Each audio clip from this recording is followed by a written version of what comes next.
Hello बच्चों, welcome to our class in standard 7th. Today we will read subject of SS, Unit 4, Mughal Empire, Stabilizement and Extension. मुगलों का राज्य और उसकी स्थापना और उसका प्रसार यानी development. A glens of Mughal architecture. ये मुगल आर्किटेक्चर के कुछ उनके थ्रू बनाए गए उनके शासन के दौरान कुछ मॉन्यूमेंट है.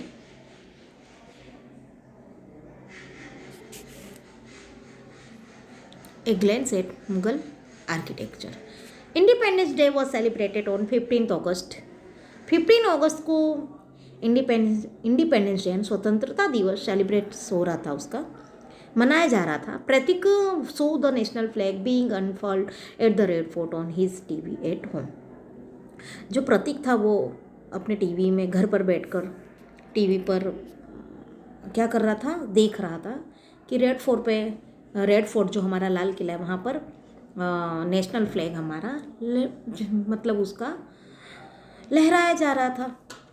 ही even show different picture of the Red Fort. उसने बहुत सारे रेड फोर्ट के बहुत सारे पिक्चर देखे, साथ साथ में बहुत सारे प्रतीक ने.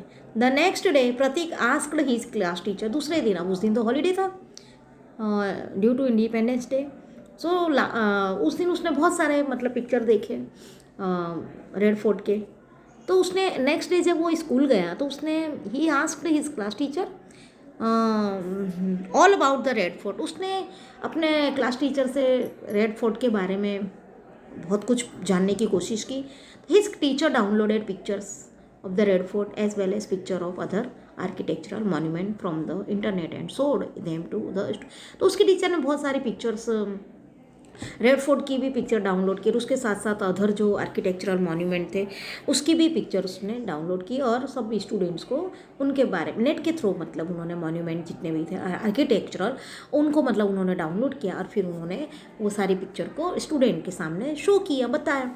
While showing them the picture. वो जो पिक्चर शोइंग के टाइम पर मतलब द टीचर टोल्ड देम, तो टीचर ने उन्हें बताया कि that those monument were constructed during the Mughal period. तो ये जितने भी मतलब वो और अदर जो मॉन्यूमेंट उन्होंने डाउनलोड किए थे तो टीचर ने उन्हें ये कहा कि सारे जितने भी ये मॉन्यूमेंट है वो मुगल पीरियड के टाइम पे कंस्ट्रक्टेड हुए थे यानी बनाए गए थे. C decided to tell them all about the Mughal rule. उनकी टीचर ने और भी मतलब डिसाइड किया कि और भी मुगल रूल के बारे में बच्चों को क्या करें समझाया, समझाने का डिसाइड किया. Delhi was. Now let's start this lesson. It is very interesting lesson बच्चों. ये हिस्ट्री है. It is very knowing subject and you have to keep watch carefully. Okay बच्चों. और अभी 7th वालों का रिस्पॉन्स स्टार्टिंग में मैंने अभी आपको वॉइस कॉल डाला था तो आपने अच्छा रिस्पॉन्स दिया था और अभी फिर थोड़ा रिस्पॉन्स डिक्रीज़ हो गया है. आई होप जब तक स्कूल नहीं खुलती बच्चों हमारा यही वे है पढ़ने का, स्टडी करने का. अगर आप स्टडी नहीं करोगे तो आपको अब जो शायद सेकंड एग्ज़ाम होगी स्कूल में होगी. अभी तो अब आप लोग ने घर पर बैठकर एग्ज़ाम दी है तो कॉपी करिए. अब सेकंड एग्ज़ाम होगी, सेकंड सेमेस्टर है. अगर आप लोग नहीं ध्यान दोगे तो फिर ये लेसन रिपीट नहीं होंगे और आपको ये लेसन अच्छी तरह से समझने होंगे. ओके चलो let's start. Delhi was under Ibrahim Lodi's rule during that time and Babur ruled in Kabul. जिस समय दिल्ली में इब्राहिम लोदी का शासन था उसी समय बाबर का काबुल में शासन था. बाबर कहाँ का राजा था? काबुल का. और दिल्ली में उस समय किसका राज्य था? इब्राहिम लोदी. अफगानिस्तान. काबुल कहाँ पर है? It is situated in Afghanistan.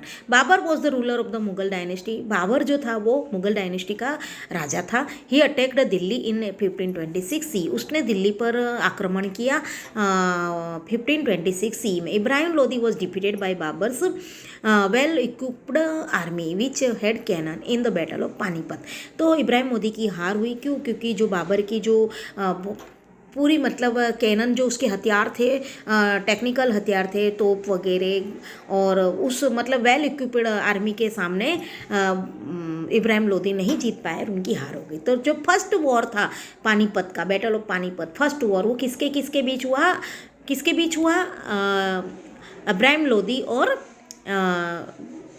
Babar के बीच में। This brought an end to the sultanate age. और ये जो पानीपत की जो लड़ाई हुई वो सल्तनत एज का, इसकी वजह से सल्तनत एज, उस समय सल्तनत एज था इब्राहिम लोदी तक, उसके बाद उसका एंड हो गया और मुग़ल रूल का स्टेब्लिशमेंट हुआ।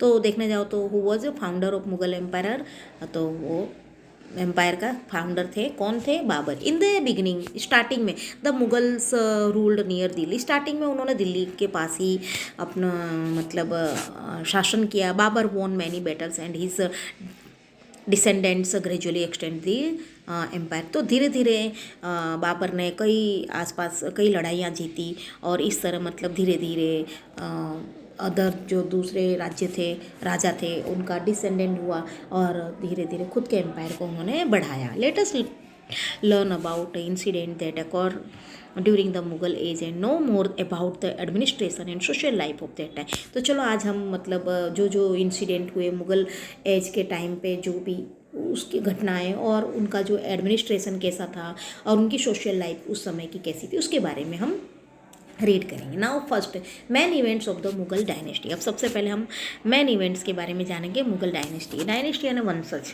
Babar, first we will read about Babur. Babur का 1526 को अटैक किया था और 1530 ओनली 4-5 ईयर्स ही उन्होंने राज किया था। In 1527 C he fought battle with the brave Rana Sanga at Khanwa. तो कानवा में भी उन्होंने जो राणा सांगा थे उनके साथ उन्होंने युद्ध हुआ था 1527, in which Babur defeated him as his army was equipped with cannon. तो इसलिए बाबर ने मतलब कानवा युद्ध में राणा सांगा की हार हुई थी, बाबर की जीत, क्योंकि बाबर का जो हथियार थे मतलब आधुनिक थे और तोप वगैरह का उन्होंने फर्स्ट टाइम वहाँ पे यूज़ किया था, इसलिए उसके सामने किसकी हार हुई? राणा सांगा की। In 1530 Babur fell ill and died. अब 1530 में बाबर बीमार पड़े और उनकी डेथ हो गई। He fought many battles to lay a strong foundation of the Mughal empire and gain control over areas near Delhi and Agra. उन्होंने बहुत सारी लड़ाइयाँ लड़ी और स्ट्रॉन्ग उन्होंने मुगल एम्पायर का बहुत मजबूत नींव रख दी थी तब तक, और उन्होंने नियर दिल्ली के आसपास के जो एरिया थे और आगरा, वहाँ पर अपना कंट्रोल कर दिया था, अपना प्रभुत्व मतलब अपने अंडर कंट्रोल में ले लिया था। He emerged victorious in most of the battle, और उन्होंने बहुत सारी बैटल पर विजय हासिल की और इसकी वजह से उन्होंने एम्पायर अपना बढ़ाया। अदर जो उनके आसपास के नियर बाई के जो एरिया थे उनको उन्होंने क्या कर दिया? कैप्चर कर दिया। Okay, now Humayun. अब बाबर के बाद हु वॉज हुमायूं? हुमायूं आए। हुमायूं 1530 से 1540 एंड 1555 से 1556 इस तरह उन्होंने राज किया। और बीच में जो ये 40 से 55 का जो स्पेन है, जो टाइम है, वो शेरशाह सूरी का था। वही एक ऐसे थे कि मुग़ल एम्पायर के को हराया था और वो खुद राजा बने थे। तो अभी हम लोग उनके बारे में रीड करेंगे।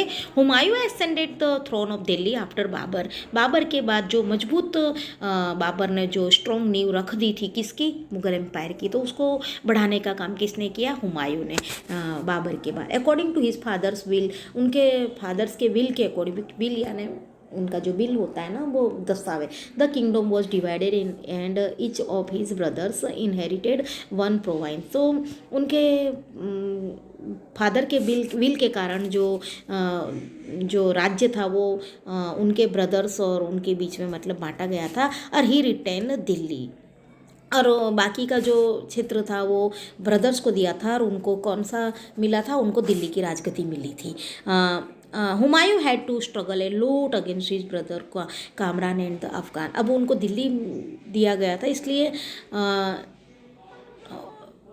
तो हुमायूं हमेशा अपने बहुत सारा उनको स्ट्रगल करना पड़ा अपने भाई जो थे उनके कामरान और एंड द अफगान्स, इनके साथ उनको बहुत ही, अफगान के साथ और कामरान के साथ उसको बहुत ही स्ट्रगल करना पड़ा। Humayun was defeated twice by Sher Shah. Humayun को 2 बार हार का सामना करना पड़ा।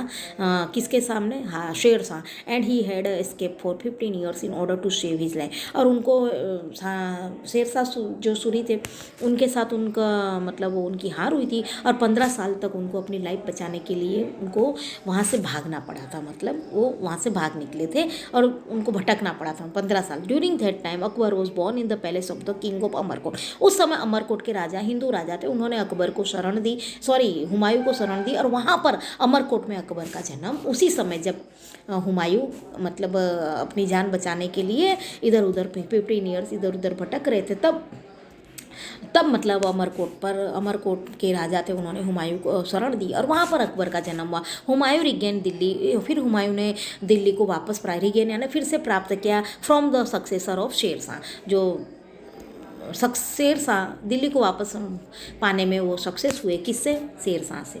नाउ शेरशाह, अब हम शेरशाह के बारे में भी रीड करेंगे। शेरशाह ने 1540 से और 1545 तक अपना राज्य किया। Sher Shah Suri was an Afghan leader, ये अफगान लीडर थे, मंत्री थे अफगान के बहुत बड़े। Who had progressed on his oven, उन्होंने अपने आप जो भी वो चाहता था, वो शेरशाह सूरी का मानना ऐसा था कि प्रोग्रेस करना हो तो पहले खुद मेहनत करनी पड़ती। हु हैड प्रोग्रेसर, अपने आप का प्रोग्रेसर वो खुद थे। ही डिफीटेड हुमायूं ट्विस, उन्होंने हुमायूं को 2 बार हराया था। And therefore stabilise the Sur dynasty in, इस तरह हराकर उन्होंने दिल्ली में सूर डायनेस्टी का स्थापना की थी। After gaining control over Delhi, और दिल्ली में कंट्रोल करने के बाद मतलब कब्जा करने के बाद he won many other important battle, उन्होंने बहुत सारी अदर इम्पोर्टेंट महत्वपूर्ण लड़ाइयाँ भी जीती। He then extended this empire from Kabul to Bengal and Malwa, और उन्होंने इस तरह लड़ाइयाँ जीतकर अपना एम्पायर काबुल से बंगाल और मालवा तक फैला दिया था। He is known as a reformer in history, उनको हिस्ट्री के सुधारक माने जाते हैं। यानी शेरशाह सूरी जो थे वो सूरी थे, उन्होंने हिस्ट्री को मतलब हिस्ट्री के रिफॉर्मर माने जाते हैं। रिफॉर्मर एंड सुधारक करने वाले, परिवर्तन लाने वाले। After Sher Shah the Mughal dynasty वो रिस्टेबलाइज्ड, और शेरशाह के बाद कोई इतना उनके डायनेस्टी में कोई इतना स्ट्रॉन्ग रूलर नहीं था, तो इसकी वजह से फिर से दिल्ली में किसका शासन हुआ? मुगल का। अकबर, अब हम लोग किसके बारे में रीड करेंगे? अकबर 1556 से 1605, very very very long span, उन्होंने बहुत सारा टाइम राज्य किया। 56 से यानी देख लो 56 यानी 44 ईयर्स यानी 44 ने 549 अप्रॉक्स उन्होंने 49 ईयर्स तक राज्य किया। अकबर वो just 13 years old when his father Humayun passed away, जब अकबर 13 ईयर्स के थे तो उनके पिता जो हुमायूं थे वो उनकी डेथ हो गई थी। Akbar was very young and so Bahram, उस समय अकबर बहुत छोटी उम्र के थे, इसलिए उनका जो बहराम खान थे a faithful minister of Humayun के जो बहुत ही वफादार मंत्री थे, brought him up as a guardian and took care of the administration of Akbar's behalf, और उन्होंने उनको अकबर के गार्जियन के रूप में अपने आप को उन्होंने उनकी टेक की मतलब अकबर की केयरिंग की गार्जियन के रूप में, और उनका एडमिनिस्ट्रेशन था अकबर का जो उसको भी मतलब उन्होंने जब तक मतलब वो मैच्योर नहीं हो तब तक संभाला, और उनके ही गाइडेंस में अकबर का क्या हुआ? ब्रीडिंग हुए ना, पालन पोषण हुआ। Hemu the leader of Sikandar सूर, अब वो जो हेमू था ना, सिकंदर सूर था वो leader, Sikandar Sur stabilize his rule over Delhi when Akbar was in Punjab. अब जब हेमू जो था वो सिकंदर सूर लीडर था, तो उसने दिल्ली में अपना रूल स्थापित किया होता है ना। अकबर वॉज, और उस समय अकबर कहाँ था? पंजाब में। With the guidance of Bahram Khan के गाइडेंस से अकबर डिफीटेड हेमू, अकबर ने हेमू को डिफीट किया और एंड द बैटल ऑफ पानी। इस तरह पानीपत की जो दूसरी लड़ाई हुई थी वो अकबर और हेमू के बीच। फर्स्ट लड़ाई कहाँ किसके बीच में हुई थी?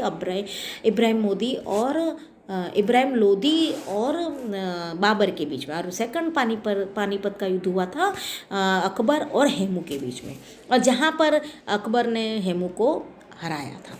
Since Bahram Khan became more independent, Akbar seized away for all his power and sent him for. अब हुआ यूँ कि बहराम खान ज़्यादा ही अपने मोर इंडिपेंडेंट हो गए थे, स्वतंत्र हो गए थे, और वो अपनी मनमानी करने लग गए थे, इसलिए अकबर ने उनसे सारे पावर छीन लिए थे और उनको हज के लिए भेज दिया गया था, और he was killed on the way to, और उनको हज जाने के ही रास्ते पर उनको क्या हो गया था? मारे गए थे वो।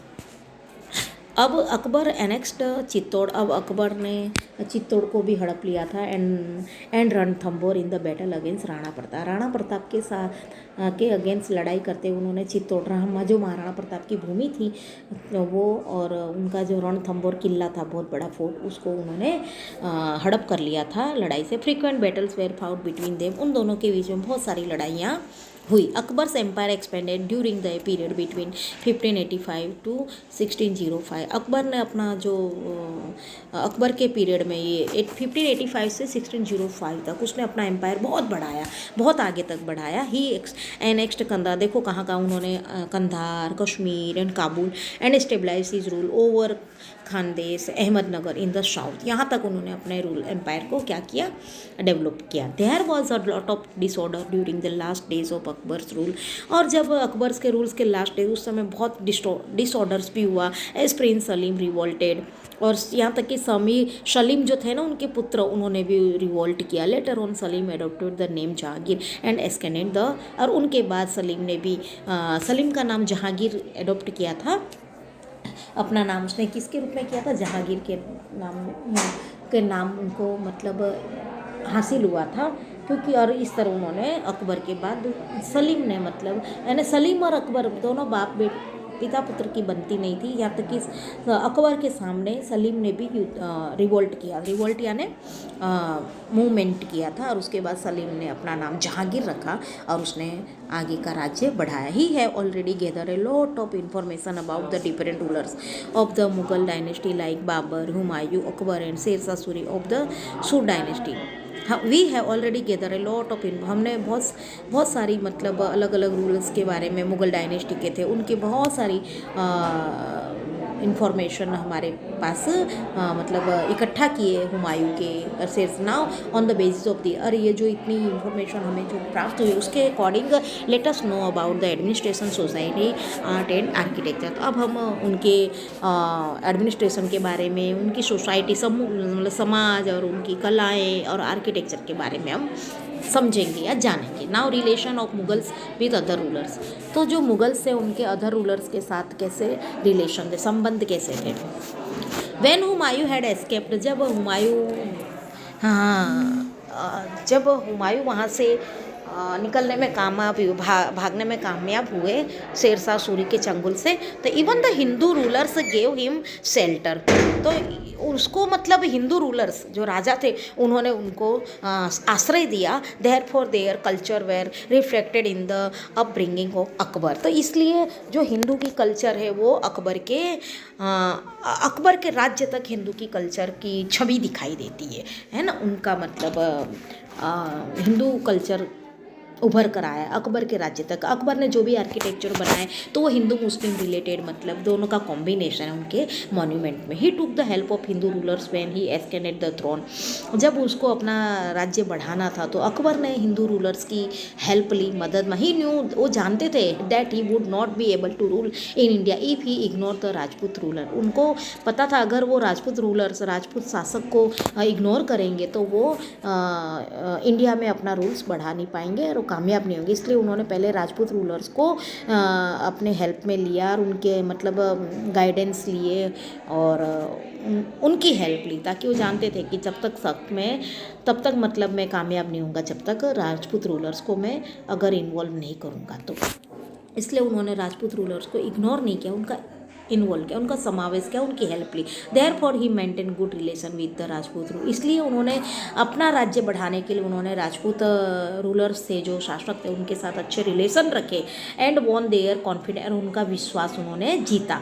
The rulers who did not accept his authority, और जिस राजाओं ने उनकी अथॉरिटी एक्सेप्ट नहीं की, सुप्रीमेसी, तो हैड टू फेस हिम, तो उन्हें लड़ाई का सामना करना पड़ा। The ruler of Sisodia Rajput did not accept his rule. तो राजस्थान में जितने भी राजपूत रूलर्स थे उन्होंने सबने की अथॉरिटी स्वीकार कर ली थी, लेकिन जो हमारे सिसोदिया राजपूत, जो सिसोदिया वंशज के जो महाराणा प्रताप थे, इन्होंने इनकी सुप्रीमेसी एक्सेप्ट नहीं किया। इसलिए इनके आपस में इसलिए बहुत ही ज़्यादा कॉन्फ्रंटेशन भी थे और उनके साथ बहुत सारी बैटल्स लड़ी गई हुई। मतलब कारण क्योंकि उन्होंने एक्सेप्ट नहीं किया था ट्रेडिशन ऑफ इनहेरिटेंस। तो बच्चों अभी तक मैं आपको इतना ही बताती हूँ और आगे मैं नेक्स्ट लेसन में मैं आगे रीडिंग करवाऊँगी। बाय।